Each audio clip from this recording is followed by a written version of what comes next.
మన దగ్గర ప్లాట్ కొన్న వాళ్ళందరూ మన కాటేజెస్ లో సకుటుంబంగా బస్ చేయవచ్చు. తెలుసు కదా, మన దగ్గర మద్యపానం ధూమపానం నిషేధం. డబుల్ బెనిఫిట్ ఆఫర్ తో సిర్లసీమ 2. న్యూస్. కాంగ్రెస్ 100 రోజుల పాలనలో 200 మంది రైతులు ఆత్మహత్యలు చేసుకున్నారని అన్నారు కేసీఆర్. నోటి మాటలు కాదు, చనిపోయిన రైతుల పేర్లు, ఊర్ల వివరాలు ఇస్తే నష్టపరిహారం ఇస్తామన్నారు సీఎం రేవంత్ రెడ్డి.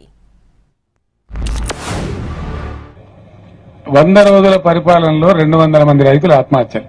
నేను కొద్దిగా బాధపడుకుంటూ మాట్లాడుతున్న ఆవేదనతో, ఎందుకంటే రైతులు మళ్ళా ఆత్మహత్య చేసుకునే దుస్థితి ఈ రాష్ట్రంలో వస్తుందని చెప్పి మేము కళ్ళ కూడా అనుకోలే.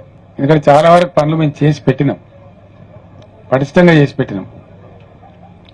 మరి ఎందుకు సంభవిస్తున్నట్టు ఈ ఆత్మహత్యలు? పేర్లు చెప్పమను, పేరు ఊర్లు ఇవ్వమను, నష్టపరిహారం ఇద్దాం.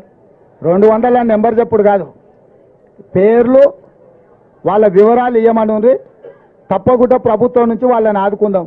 సూటిగా నేను చంద్రశేఖరరావుని అడుగుతున్నా, ఏ రైతు ఏ ఊరు అతని వివరాలు మాకు పంపుండి, నిజంగానే రైతులు చచ్చిపోయి ఉంటే రైతుల పట్ల సానుభూతి ఉన్న రైతు ప్రభుత్వం మాది, ఆ రైతు కుటుంబాలను ఆదుకునే బాధ్యత మాది. చంద్రశేఖరరావు గారికి 48 గంటల సమయం ఇస్తున్న చనిపోయిన రైతుల 200 మంది రైతుల వివరాలు ప్రభుత్వానికి నివేదిక రూపంలో ఇవ్వాల్సిందిగా నేను వారిని కోరుతున్నా.